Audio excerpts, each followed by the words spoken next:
तो इसके बाद हमारे पास नेक्स्ट क्वेश्चन आ जाता है कि अपने शीट किसे कहते हैं और वर्कबुक किसे कहते हैं। ये मैं जिस सॉफ्टवेयर के ऊपर काम कर रहा हूँ इसे एक्सेल कहते हैं, और एक्सेल मुश्तमिल होता है वर्कबुक पे, और वर्कबुक मुश्तमिल होती है शीट्स पर। ये देखिए आप मेरे यहाँ पे देख सकते हैं जहाँ पे मेरा एरो है, तो यहाँ पे मेरे पास कितनी शीट्स ओपन है, एक वर्कबुक है ये, और इसके अंदर मैं काफ़ी सारी शीट्स ओपन कर सकता हूँ तकरीबन। आपने प्लस के आइकन पे क्लिक करना है और आप जितनी शीट चाहें ओपन कर सकते हैं। मैं अभी इनको डिलीट कर देता हूँ फालतू वाली को, और फिर आपको ये डिलीट कर दिया मैंने। और ये जितनी भी शीट्स ओपन है ये वर्कबुक कहलाती हैं, यानी कि टोटली, और वैसे ही ये शीट्स कहलाती हैं। उसके बाद हमारे पास नया क्वेश्चन आ जाता है फॉर्मेटिंग ऑफ टेबल। फॉर्मेट ज़्यादा मुश्किल काम नहीं है, फॉर्मेट आपने किया भी हुआ है, यानी कि आप अपने डाटा को कैसे रिप्रेजेंट कर रहे हो, आप अपने टेबल की हेडिंग क्या दे रहे हो, आप अपने टेबल के अंदर बोल्ड टेक्स्ट लिख रहे हो, क्या लिख रहे हो, इसे फॉर्मेट कहा जाता है। तो फॉर्मेट मैंने आपको पहली वीडियो में भी बताया था, तो अब बताने की ज़रूरत नहीं है मुझे। उसके बाद हम आ जाते हैं अपने सेलेक्ट ऑल टेबल डाटा।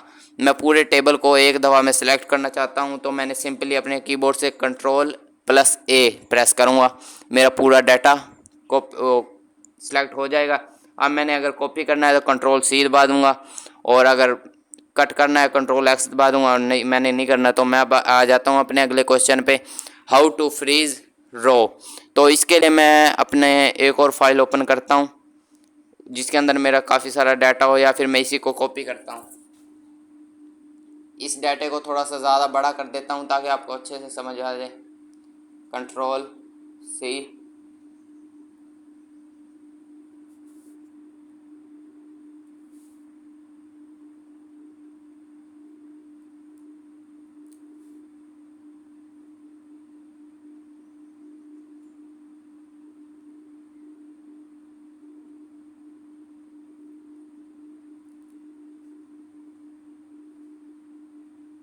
तो ये मेरा डाटा तकरीबन हो गया है काफ़ी बड़ा।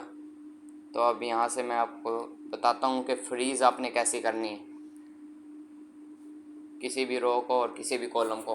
फ्रीज़ करने का मतलब क्या है? फ्रीज़ करने का मतलब ये है, आप मेरी स्क्रीन पर देख सकते हैं। अब मैं मेरे पास काफ़ी सारा डाटा है और ऊपर उसकी हेडिंग लिखी हुई है। अब मैं नीचे जाना चाहता हूँ, नीचे वाले बंदों का डाटा देखना चाहता हूँ, तो मैं नीचे गया और मेरी हेडिंग हाइड होगी। तो मैं चाहता हूँ, अब मुझे क्या पता, मैं बार बार ऊपर जाके थोड़ा देखूँगा हाइड मेरी हेडिंग क्या थी और क्या था। तो मैं इसके लिए हेडिंग को पिन कर दूँगा, हेडिंग भी मेरे टेक्स्ट के साथ नीचे नीचे जाती रहेगी, तो मुझे देखना नहीं पड़ेगा। तो इसके लिए मैं सबसे पहले करूँगा क्या,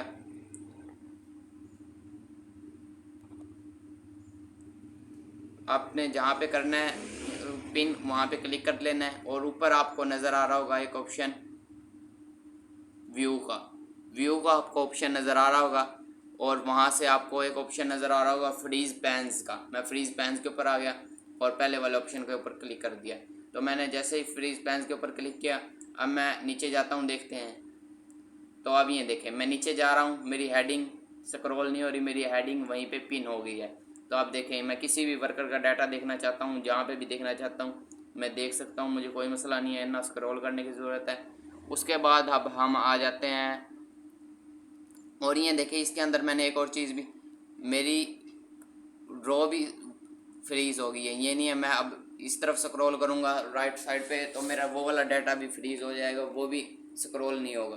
तो उसके बाद अब हम आ जाते हैं नेक्स्ट क्वेश्चन के ऊपर, प्रिंट सेटिंग के ऊपर। प्रिंट सेटिंग क्या है? प्रिंट सेटिंग के लिए सबसे पहले आपने ऑल डाटे को कॉपी किया, जितना भी आपका डाटा, Ctrl+A के साथ, और आपने सिंपली प्रेस कर देना है Ctrl+P। ये मैंने Ctrl+P प्रेस किया तो ये मेरा डाटा ऑल मुझे शो हो गया, और यहाँ से आप प्रिंट के ऑप्शन पे करते हैं क्लिक। तो अगर आपके साथ प्रिंटर अटैच है तो आपने प्रिंट हो जाएगा, और वरना आप, मैं जैसे क्लिक करता हूँ तो ये PDF की शक्ल में मेरे डेस्कटॉप के ऊपर स्टोर हो सकता है। तो प्रिंट की एक और भी सेटिंग होती है कि आप पेज लेआउट पे आ जाएं, वो कह रहे हैं इसके लिए आपको अपनी पेन्स को अनफ्रीज करना है। तो मैं किसी और शीट के ऊपर आ जाता हूँ, यहाँ पे आ गया मैं, और पेज लेआउट के ऊपर आया, और यहाँ पे प्रिंट टाइटल्स का ऑप्शन नज़र आ रहा होगा आपको। तो प्रिंट एरिया, यानी कि मेरे पास 3 पेज का डाटा है, और मैं एक पेज के ऊपर मेरी हेडिंग आएगी। वैसे मैं अगर प्रिंट करूँगा, मैं चाहता हूँ तीनों पेजों के ऊपर मेरी हेडिंग आए। तो प्रिंट एरिया के ऊपर आपने एक दफ़ा क्लिक करना है सिंपल सा, और अपने हेडिंग को आपने सिलेक्ट कर लेना है नंबर। जैसे मैं ये वाली मेरी हेडिंग है, ये सिलेक्ट होगी, मैं ओके करूँगा तो तीनों पेजों के ऊपर मेरी हेडिंग शो होगी मुझे। तो इसके बाद एक और सेटिंग भी है, यानी कि आप एक मखसूस एरिया को प्रिंट करना चाहते हो, आप पूरे पेज को प्रिंट नहीं करना चाहते, तो मैं सेट प्रिंट एरिया पे ऊपर आया, ओके किया, और यहाँ से मैंने सिलेक्ट कर लेना है।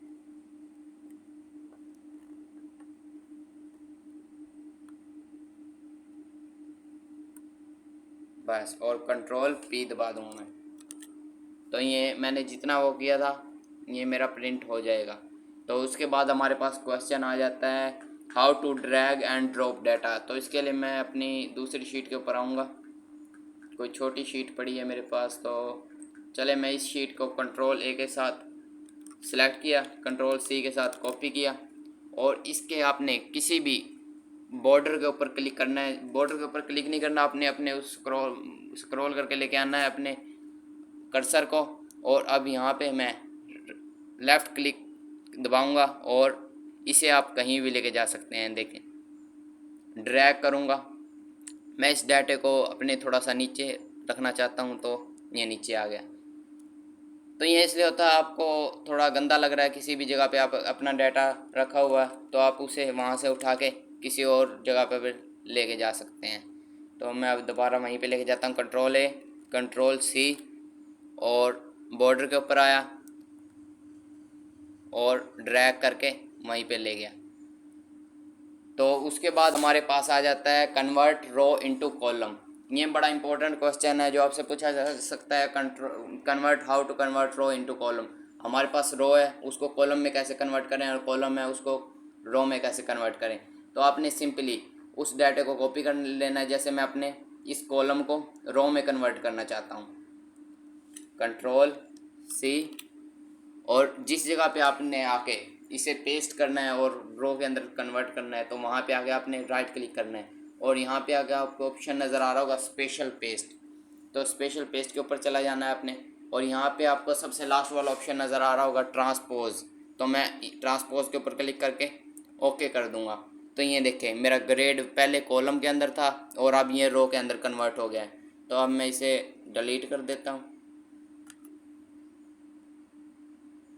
और इसी तरह अब मेरे पास ये वाली रो है आईडी वाली रो को मैंने सेलेक्ट किया, कंट्रोल सी दबाया, और यहाँ पे आके मैं यहाँ पे इसे कॉलम में कन्वर्ट करना चाहता हूँ, राइट क्लिक किया, पेस्ट स्पेशल में गया, ट्रांसपोज पे गया और ओके कर दिया।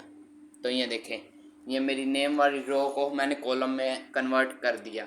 तो उसके बाद अब मैं इसे भी डिलीट कर देता हूँ।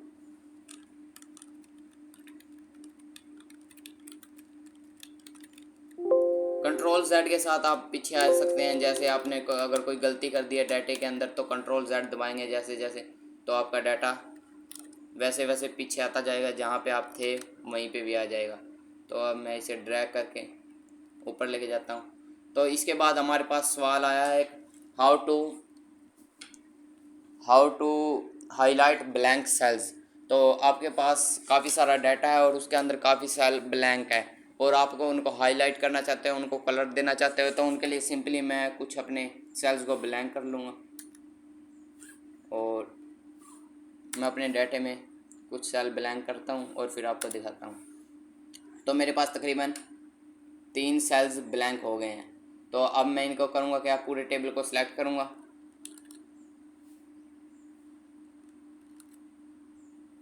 और अब मैं F5 दबाऊँगा,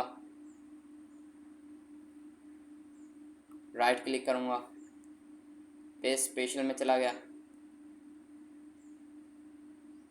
ओके किया।